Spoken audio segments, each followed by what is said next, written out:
My friends, let us come together in a spirit of quietness. Let us come with no desire to change the world, no attempt to rearrange outer circumstances, but simply with a willingness to listen deeply, silently, to the presence that is always here. For the spiritual life does not begin in words, in books, or in human reasoning. It begins in that sacred moment when we withdraw attention from the outer scene and become aware of a presence that is closer than breathing, nearer than hands and feet. In this stillness, something begins to stir, something ancient, something eternal, something that has always been the very life of our being. It is from this place that all true spiritual demonstration flows. You see, we have been trained by the world to believe that results are achieved through effort, through strong will, through emotional intensity, through striving and pleading and struggling. But in the spiritual life, nothing of this sort is required. In fact, the more strenuous the effort, the further we are from the realization of truth. For spiritual demonstration is not the effect of human power. It is the expression of divine presence realized.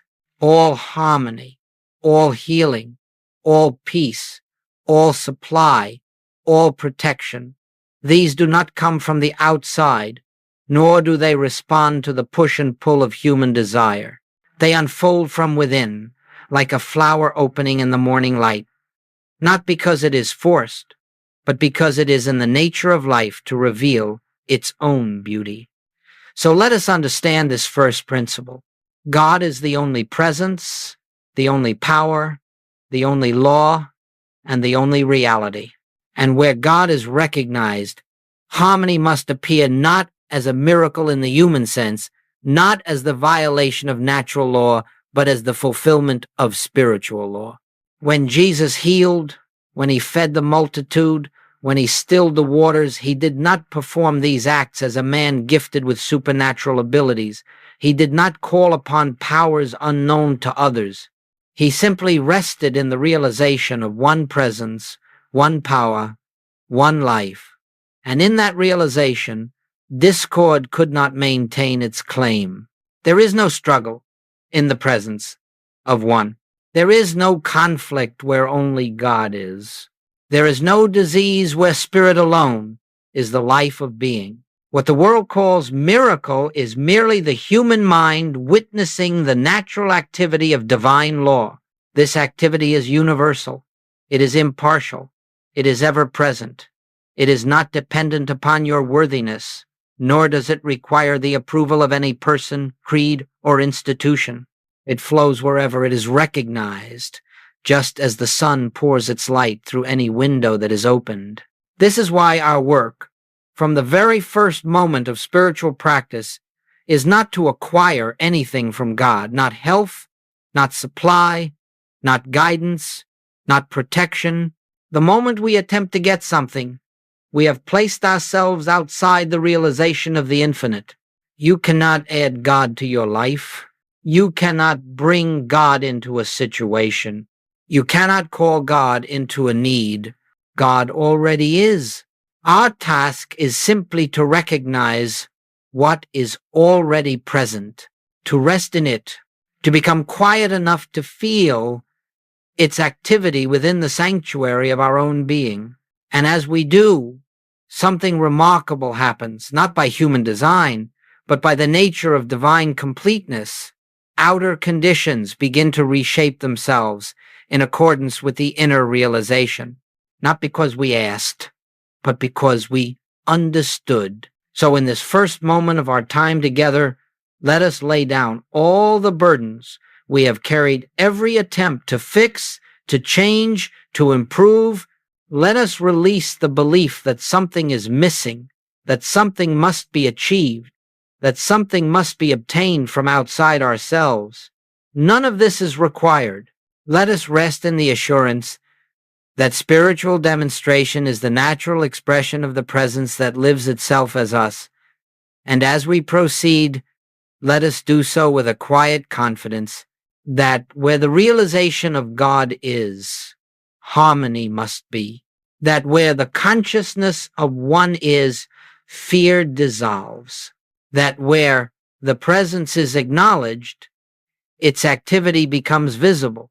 This is the beginning of our journey into the secret law behind every so-called miracle, a law that is not hidden from us, but revealed in every moment of silence, every moment of inner listening, every moment in which we become still enough to feel the movement of spirit.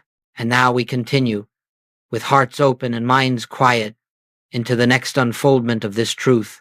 Let us continue now, quietly, gently, with the same stillness that began our meditation, for spiritual truth cannot be grasped through a racing mind or an anxious heart. It must be approached as one approaches a holy presence, softly, reverently, as though stepping into sacred ground. In this portion of our work, we turn to one of the great foundations of spiritual living, the principle that God is the only cause. Now, this is not a statement to be accepted intellectually or repeated as a formula. It is a revelation that must dawn within the depth of consciousness. For when the truth of it is realized, even for a moment, the entire structure of fear begins to dissolve. You see, the human mind is conditioned from birth to believe in many powers, many forces, many causes at work in our lives, health and disease, abundance and lack, good fortune and misfortune, heredity, climate, chance, the will of others, the forces of nature, even the passage of time. But none of these, absolutely none of these, has any spiritual power. There is only one cause, and that cause is God. When you let this principle sink deeply into your awareness, not as an idea, but as an inner realization, you begin to experience a freedom that the world cannot give. You begin to see that nothing external can enter your life to enrich it, and nothing external can diminish it. For there is no external, there is only God expressed as individual being.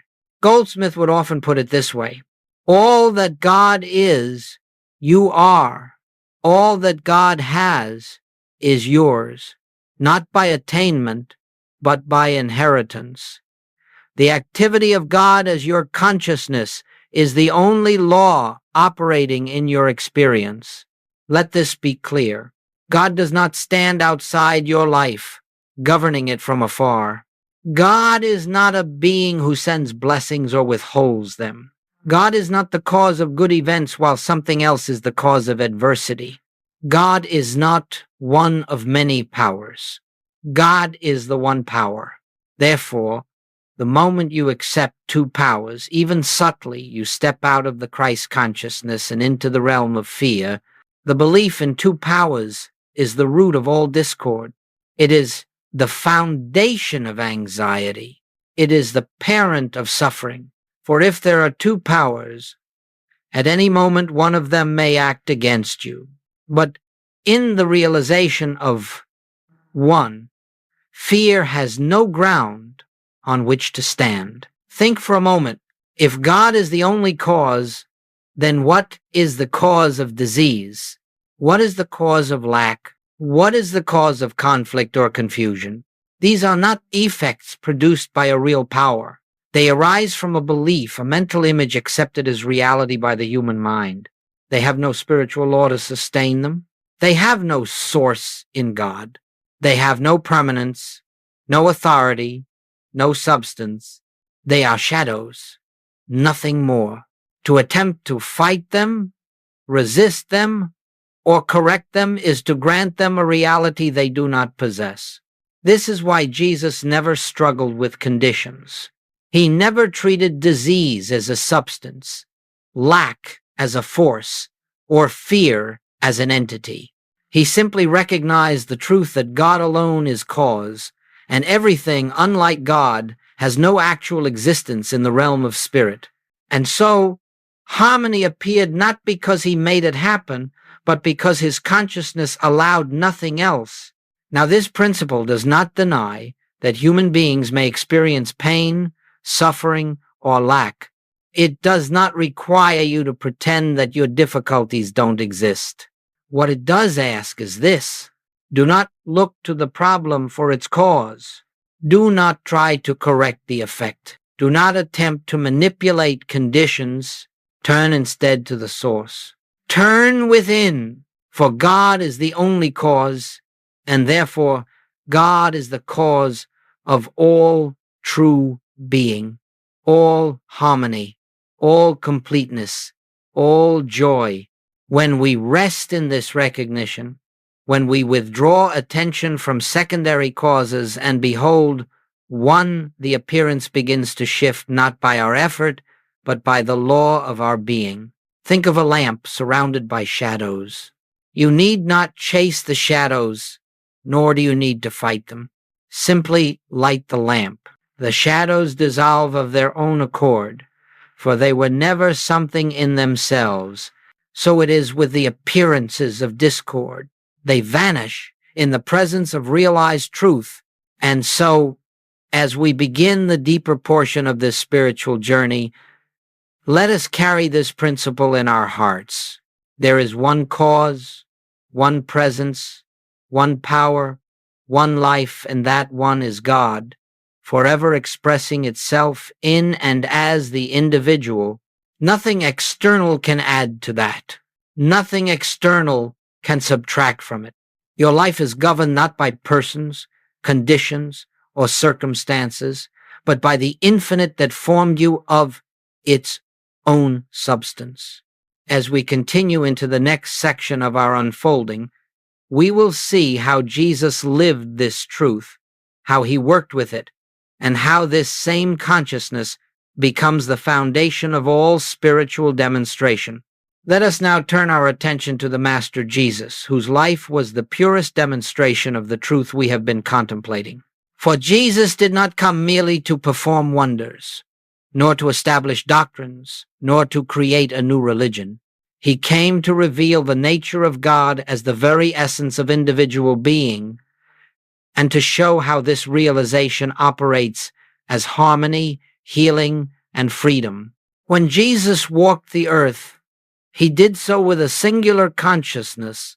There is but one presence, one power, one life, and that life is the Father within me.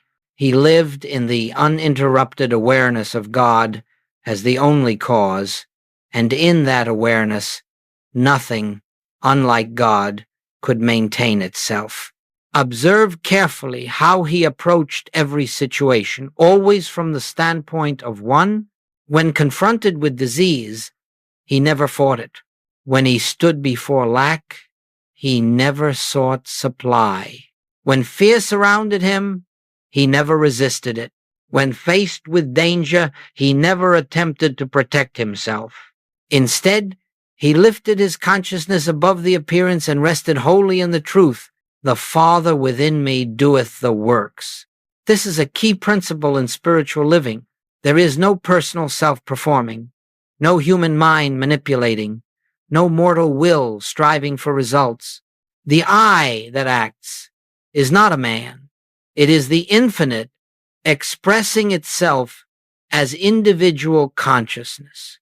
And this is why Jesus could say, with utter simplicity, I can of mine own self do nothing. He recognized the nothingness of personal selfhood and the allness of God. He acknowledged that all power belongs to the invisible, not to form, not to matter, not to the condition, not even to the person. And so, when a man came to Jesus pleading for healing, Jesus did not search for a technique or a method. He did not inquire into symptoms or histories. He did not weigh the severity of the condition. He simply looked beyond the appearance to the spiritual truth of the individual's being. He saw God there. He saw the completeness of the Father made manifest. He saw the Christ hidden from human sight but fully present in reality. This seeing was the healing. For when you behold the truth of another, you unveil that truth in your own consciousness, and what is realized within is revealed without. Jesus never tried to change the outer picture. He corrected the inner vision. And as the vision changed, the picture changed not by effort, but by law. Consider the multiplication of the loaves and fishes. The human mind saw only scarcity. But Jesus lifted his eyes, meaning he raised his consciousness to the realization of omnipresence, and in that recognition, the illusion of limitation dissolved. Consider the storm on the sea. The disciples saw danger. Jesus saw God, and in the consciousness of the One, the appearance of discord subsided, for there was no power to sustain it. Consider the raising of Lazarus. Others saw death as a power. Jesus saw only life as the substance and law of being. His declaration, "I am the resurrection and the life," was not an affirmation of personal capacity. It was the recognition of divine activity present in that very moment. In every instance, his approach was the same. Lift consciousness above the appearance into the truth of God's allness, and let that truth reveal itself as harmony. There is no magic in this. There is no favoritism. There is no supernatural intervention. There is only the functioning of spiritual law. Now, it is important to understand that Jesus never intended to be worshipped as an exception. He came as an example. He came to show that what he did, we also may do, not through personal power, but through the same realization of the One. "The Father within me doeth the works," is not a statement about Jesus alone. It is the spiritual truth of every individual. The difference is not in the presence, but in the degree of realization.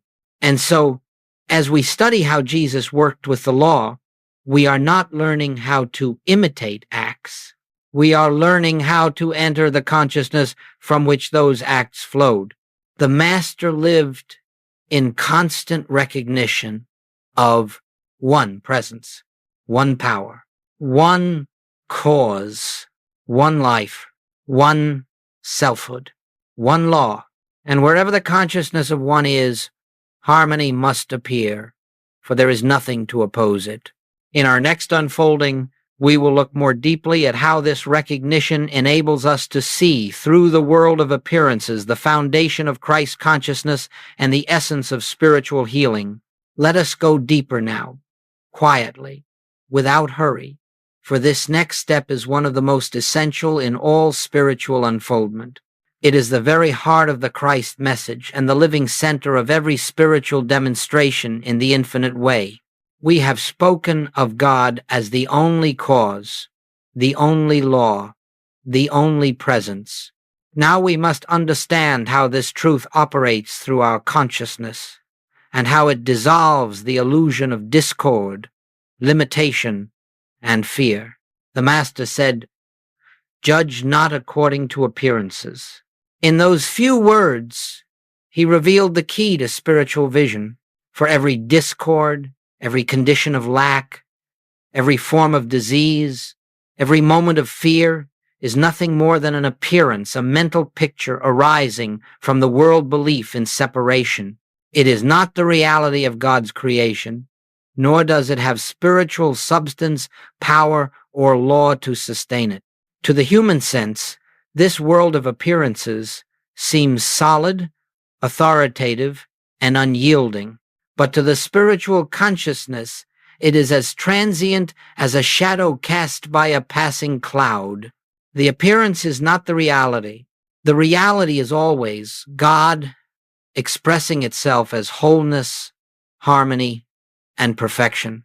This is why Jesus could look upon the sick, the sinful, the poor, the fearful, and behold something entirely different from what the world was seeing. He did not accept the picture presented to the senses.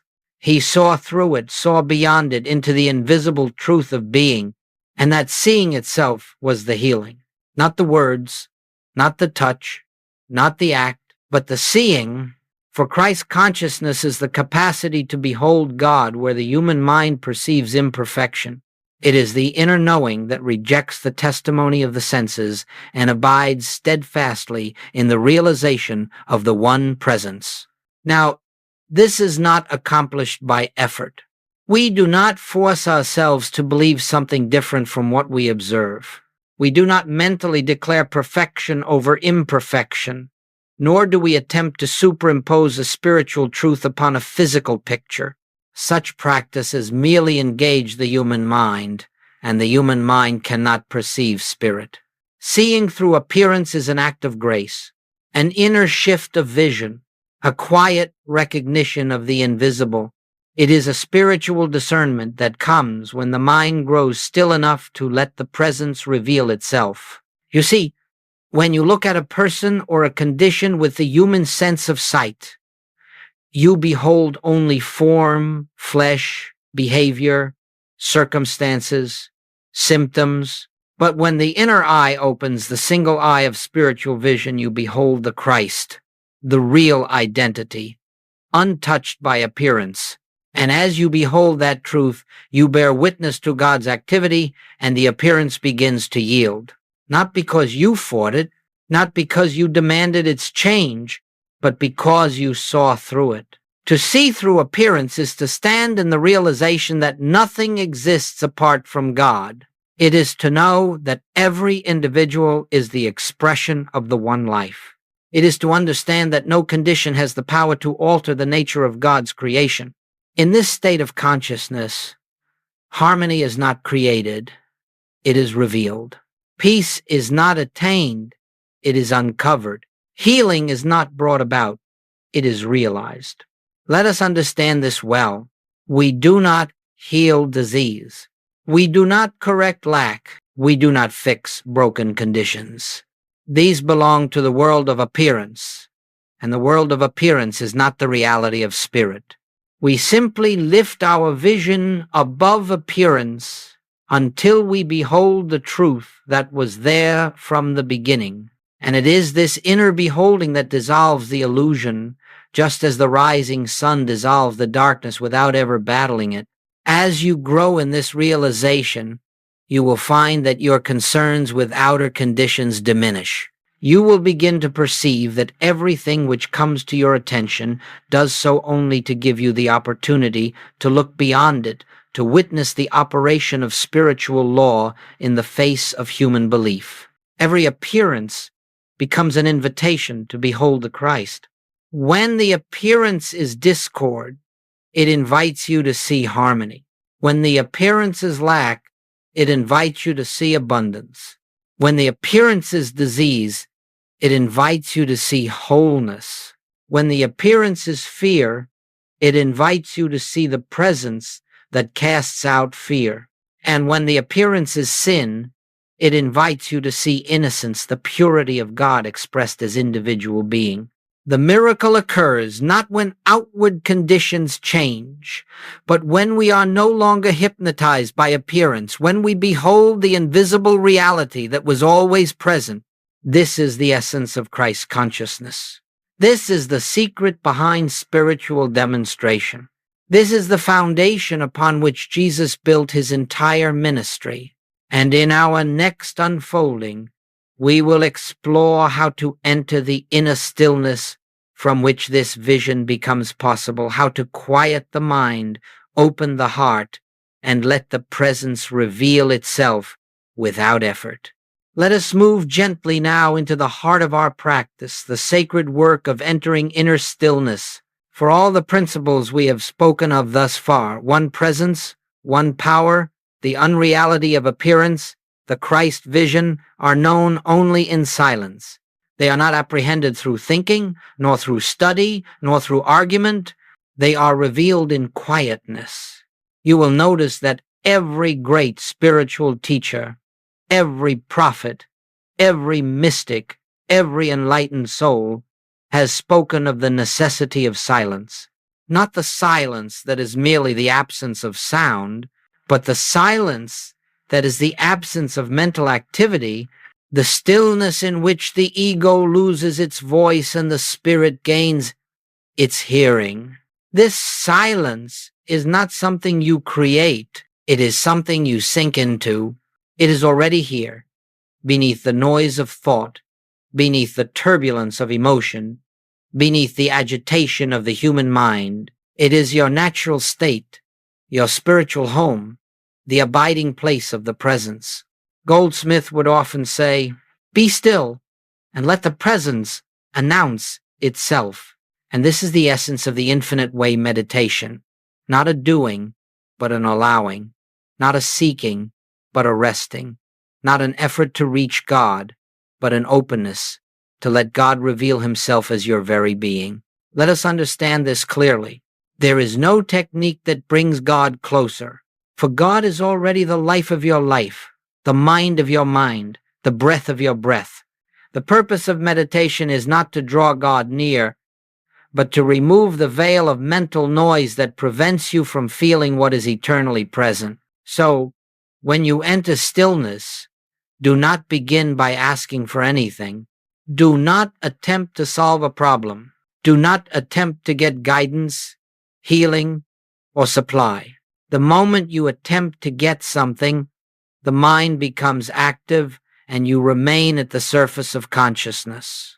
Instead, come as you are, quietly, humbly, without ambition, without desire, simply to rest in the presence. You may begin by closing your eyes, letting the world fade from your senses, breathing gently, without effort, and turning your attention inward. You are not trying to think of God. You are not trying to visualize God. You are not trying to repeat sacred words. All of these keep the mind active. Instead, you simply become receptive to the invisible. If thoughts arise and they will, do not fight them. Do not chase them away. Let them come. Let them go, like clouds passing across the sky. Your task is not to resist thought, but to stop following it. And in that gentle refusal to follow thought, a space opens. A stillness is felt. A presence begins to stir, not as a sensation, not as an emotion, but as a subtle awareness of peace. Perhaps you cannot describe it.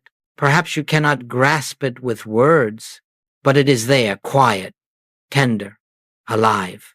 When the stillness begins to overshadow the mind, when the inner atmosphere becomes peaceful and light, know that the presence is announcing itself. Now, do not attempt to hold it. Do not attempt to deepen it. Do not attempt to keep it. Simply rest in it. Rest without effort. Even 5 seconds of this awareness is more powerful than hours of mental activity.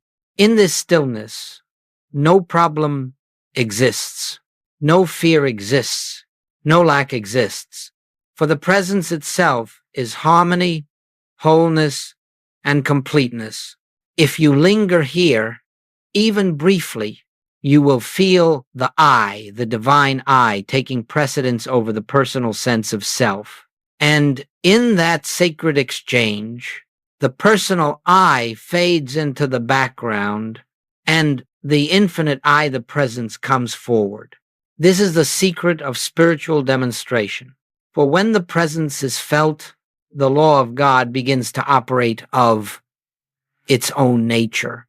You do not direct it. You do not manipulate it. You do not try to use it. You simply allow it.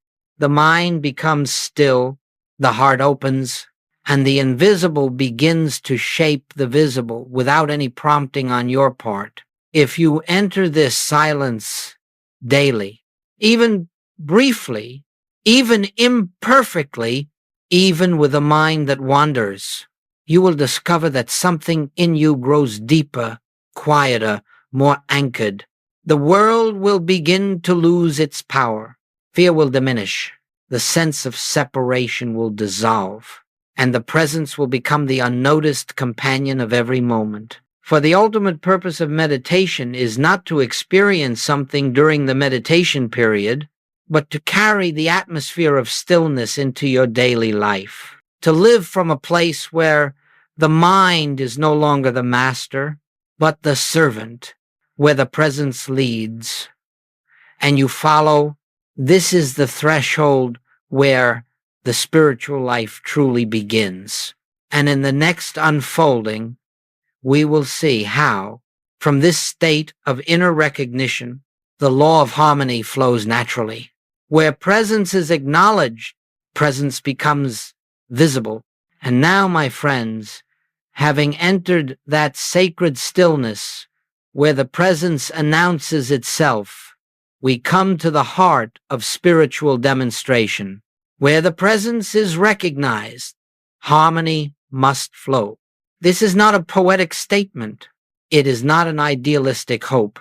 It is a spiritual law, as dependable as gravity, as certain as the rising of the sun. A law that operates not because we believe in it, but because it is the nature of God to express itself as harmony wherever it is realized. You see, the presence is always here. It fills all space. It animates all life. It is the substance of all being.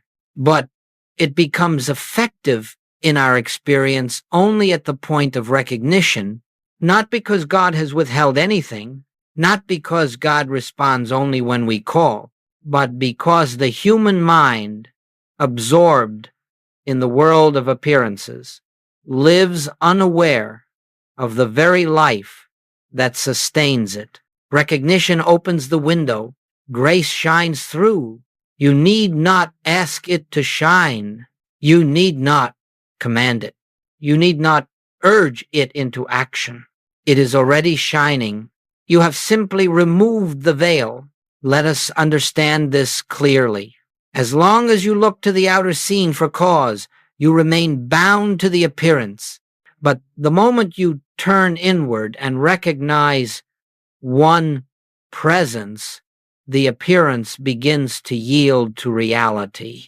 This is the spiritual law. Harmony is not created by thought. It is not manufactured by prayer. It is not earned through effort. It is not the reward of faith.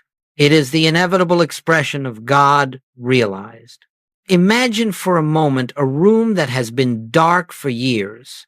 You do not fight the darkness. You do not wrestle with it. You do not reason with it. You do not pray it away.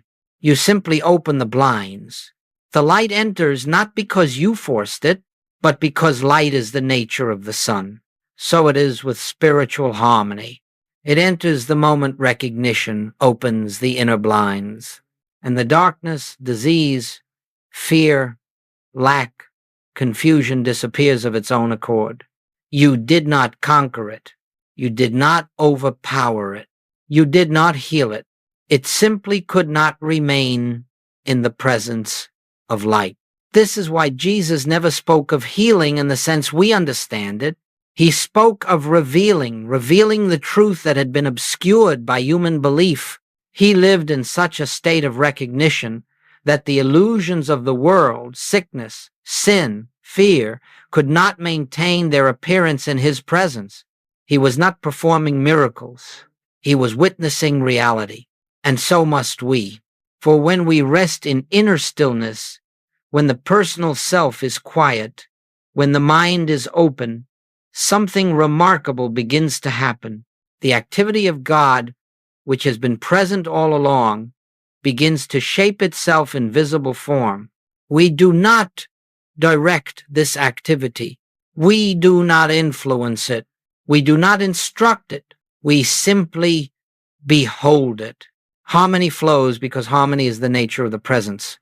Supply flows because supply is the activity of the infinite. Peace flows because peace is the nature of spirit. Healing flows because wholeness is the truth of being. Guidance flows because divine intelligence is the mind of every individual life. None of these are added to you. They are revealed through you. And yet, let us be very clear. This revelation does not take place because you have uttered a sacred phrase or because you have repeated a truth with conviction or because you have summoned emotional intensity. It takes place because you have entered the stillness in which God is allowed to be God. Where the presence is recognized, it manifests. Where it is unrecognized, it remains invisible, not absent, but unnoticed. Therefore, the entire secret of spiritual living is the cultivation of recognition, moment by moment, situation by situation, until the presence becomes the atmosphere in which you think, the ground upon which you walk, the life through which you live. And in that atmosphere, you will discover that things you once struggled with begin to resolve without effort. The people you feared begin to soften. Conditions you dreaded begin to shift. The burdens you carried begin to fall away. Not because you have changed the world, but because you have changed your vision. Not because you have influenced the outer, but because you have recognized the inner. Harmony flows not from action, but from awareness, not from doing, but from being. This is the great mystery of the spiritual path. God acts through recognition, and recognition reveals harmony as the natural state of existence. In our next unfolding, we will see how this law can be applied in daily experiences, how we can walk through life with a quiet assurance that the presence goes before us, preparing the way, dissolving every appearance of discord before we meet it. Let us move gently into the practical aspect of our journey, not the practice of manipulating life, not the practice of fixing conditions, but the practice of recognition in the midst of ordinary human experience. For if the presence is truly infinite, if it is the substance, the law, and the life of all being, then it must be as present at the kitchen sink as in meditation, as present when paying bills, as when reading scripture, as present in conflict as in solitude. The spiritual life is not lived apart from daily experience. Daily experience becomes the temple in which the spiritual life is realized. Now, how do we proceed? Very quietly, very simply, we begin by withdrawing our dependence from anything external, not by abandoning our responsibilities, nor by ignoring the world, but by ceasing to look to persons, conditions, circumstances, or objects for what can come only from God. The moment we expect something from the outer, security, love, supply, peace, we have stepped away from the infinite and placed our trust in the finite. And so, the first step is the recognition. There is no external source of good. God alone is the source, and God is within. Carry this recognition with you as you move through your day. When fear appears, you do not argue with it. You do not try to overcome it. You do not analyze it. You simply turn inward for a moment and remember, God is the only presence. Fear has no power because there is no power apart from God. And then you grow still, resting in that presence until the sense of fear begins to dissolve. It dissolves not because you conquered it, but because it has no law to sustain it. When lack or financial worry appears, do not try to think your way out. Do not rehearse possible solutions. Do not panic. Pause, turn within, become aware of the invisible. God is the substance of all form. There is no reality in lack, only the appearance. You rest in this knowing, not trying to produce supply, but remembering that supply is already flowing from the infinite as your life.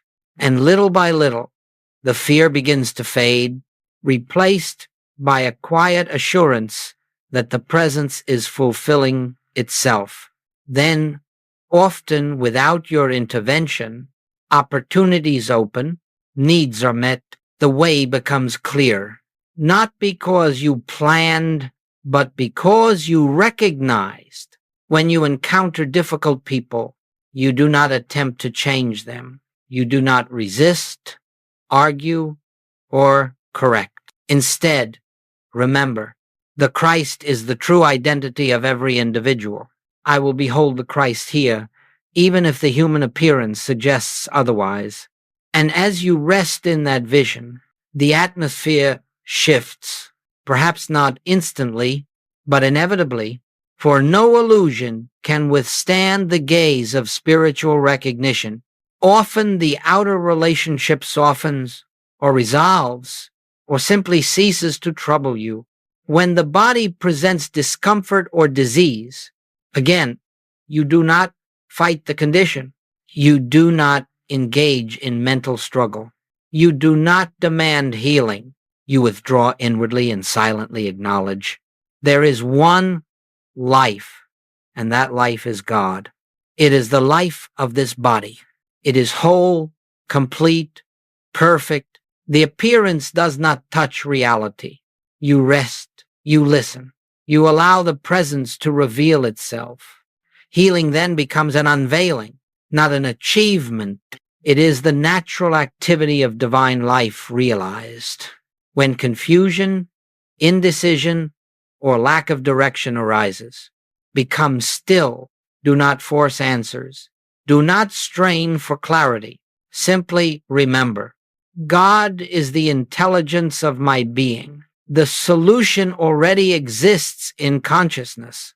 Then wait quietly, receptively, and the way forward will reveal itself in its own time, not as a mental conclusion, but as an inner knowing, a gentle prompting, a sense of rightness when the mind becomes agitated, busy, or overwhelmed. Do not attempt to discipline it through force. Simply step back inwardly and remember, I of myself do nothing. The presence within is the activity of my mind. In that instant, even a moment of silence, the agitation begins to lose its hold. For the presence does not remove problems. It removes the false sense of self that believes it must solve them. The secret of daily practice. Little by little, you will discover that every circumstance of life becomes an invitation to turn inward, not to escape the world, but to see the world through spiritual vision. Every appearance becomes an opportunity to witness the law at work. Fear invites recognition of love. Lack invites recognition of substance.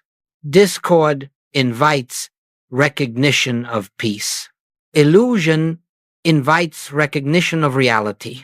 And each time you choose recognition over reaction, you strengthen the atmosphere of your consciousness until you begin to walk through the world with a quiet inner knowing. The presence goes before me. The presence surrounds me. The presence is my life, my supply, my safety, my peace. This is not imagination. It is not wishful thinking. It is not autosuggestion. It is the truth. And as you live from it, your experience becomes aligned with it. In our next unfolding, we will take this one step deeper into the very heart of spiritual power, where we learn that the personal self has no role and that all demonstration is the activity of God alone. As we come now to a deeper level of our unfolding, let us approach this truth with great reverence, for we stand at the threshold of one of the most sacred revelations in the spiritual life. The world is filled with teachings about power, personal power, mental power, emotional power, willpower, psychic power, and in the pursuit of these, many have wandered far from the simplicity of the spiritual path. For in the realm of spirit, there is no personal power.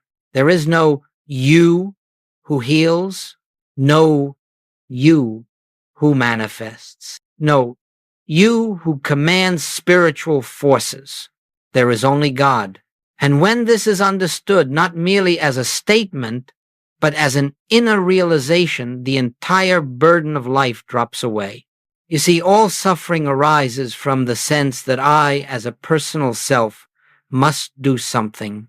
I must solve the problem. I must create the supply. I must make right decisions.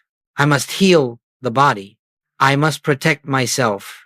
I must secure my future. This is the great weariness of the human condition. It is the cause of fear, frustration, anxiety, and struggle. But all of this is built upon an illusion, the illusion that there is a selfhood apart from God, a selfhood with responsibilities, burdens, and powers of its own. Spiritual awakening begins the moment this illusion is seen through. Jesus expressed it perfectly. I can, of mine own self, do nothing. He did not say this in humility. He said it in truth. He spoke from the clear realization that the personal I is not the actor, not the healer, not the provider, not the source. The Father within, the presence, the infinite, the one, is the only doer. This is the true meaning of spiritual power. Spiritual power is not something you acquire. It is not something you develop. It is not something you wield. Spiritual power is the activity of God expressing itself when the personal sense of I becomes silent. Imagine an electric lamp. The lamp does not produce the light. It does not generate it, invent it, or control it. It simply stands still, open, unobstructed, allowing the current to flow. The lamp does nothing but yield. So it is with you. Spiritual power flows only when the personal self yields, when you stop trying to make something happen and rest in the realization that God already is the life and law of your being. This yielding is not passive. It is not resignation. It is not fatalism. It is the highest form of spiritual activity. It is the recognition of the one presence in place of the many appearances. And the moment you yield the human sense of self, you become a transparency for the divine. This is why Goldsmith spoke so often of impersonalizing both good and evil. If you believe that good comes from you, or that evil can act upon you, you have accepted a universe of many powers. And in a universe of many powers, there can be no true peace. But in the universe of one, there is nothing to fear, nothing to resist, nothing to overcome. Spiritual power is the activity of this one, invisible, silent, effortless, yet more real than anything the world can offer. Now, let us make this practical. When you are faced with a problem in body, in finances, in relationships, in work, do not attempt to bring spiritual power to the problem. Spiritual power does not act on conditions.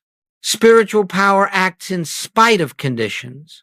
This means that you take your attention off the problem entirely and turn within to the presence. You become still. You listen. You wait. You rest in the quiet knowing. This is not mine to solve. God is the life of this situation. The presence is already the fulfillment. I yield. And as you yield, the false sense of responsibility falls away. The mental noise quiets, and the presence begins its activity, an activity that is always harmonious, always wise, always complete. You do not direct this activity.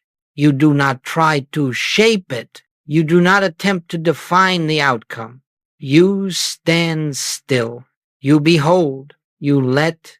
This is the secret of spiritual mastery. This is why the great mystics lived lives of extraordinary peace amidst worldly challenges. They knew that God is the only power and that the personal self has no role but to yield. This is the true meaning of Christ consciousness, the recognition that the I that lives you is not the mortal sense of self, but the infinite I, the presence that never slumbers, never falters, and never fails. As you enter more deeply into this realization, you will find that you are no longer striving, no longer forcing, no longer fearing, no longer calculating. You are living from an inner rest, an inner confidence, an inner assurance that needs no outward confirmation, for the presence itself becomes the activity of your mind, the strength of your body, the order of your affairs, the peace of your heart. This is spiritual power. God being God, through you, as you, for you. In our next unfolding, we will come to the closing revelation, the gentle, profound recognition that as we release personal identity and yield to the infinite, we enter into a life of peace, rest, and assured unfoldment. And now, beloved friends, we come to the quiet close of our time together. Not a conclusion, not an ending, but a gentle resting place in the awareness we have allowed to unfold within us. For the spiritual life does not culminate in knowledge, nor in doctrine, nor in practice, but in realization, the simple, profound knowing that God is the only presence, the only power, the only life, the only selfhood of every individual being. If through this journey, even one veil has been lifted, even one false sense dissolved, even one moment of stillness felt, then the work has begun. Not the work of self-improvement, nor the work of making something happen, but the sacred work of yielding to the presence that has always lived at the center of your being. Let us remember, there is nothing to attain. There is nothing to strive for. There is nothing to become. There is only the recognition of what already is. Peace is not ahead of you. Peace is the nature of the I that lives you. Love is not something to receive. Love is the substance out of which you are formed. Harmony is not something to create. Harmony is the activity of God revealing itself through your consciousness. Healing is not the correction of a condition. Healing is the unveiling of reality. Everything you have sought, everything you have prayed for, everything you have struggled to achieve has been present within you from the beginning, waiting only for recognition. And now, in this quiet moment, let that recognition take its rightful place. Let your breath soften. Let the mind loosen its grip. Let the heart open, not upward, not outward, but inward, to the one who has never left, never changed, never faltered, never failed. Rest now in the peace of this awareness. The I that I am is God. The life that I live is God in expression. The mind through which I think is God's mind. The love through which I feel is God's love. And the peace in which I rest is God's own peace. Let this truth settle not as a thought, not as a belief, but as a presence. When Jesus said, "My peace I give unto you," he did not give a human peace dependent on circumstance. He gave the peace of one who knows no opposite, the peace that flows from the realization of oneness. Let that peace be yours now. Carry it gently into your day, into your relationships, into your work, into the smallest details of life. For wherever you walk, God walks. Wherever you speak, God speaks. Wherever you rest, God rests. Wherever you are, the presence is in all its fullness. And as you move forward, remember, it is not you who lives the spiritual life. It is the presence living itself as you. Surrender to that. Trust that. Rest in that. For in that surrender, all fear dissolves. All striving melts. All searching ends, and what remains is peace. The peace that passes understanding. The peace that needs no reason. The peace that simply is. Thank you, beloved friend, for walking this path with me, for opening your consciousness to truth, and for allowing the light within you to be recognized. You are never alone. You are never separate. You are never without guidance.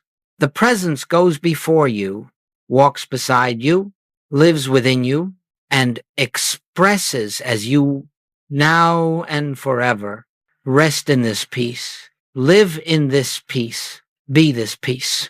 This is the end of the outline, but it is the beginning of a life lived in realization.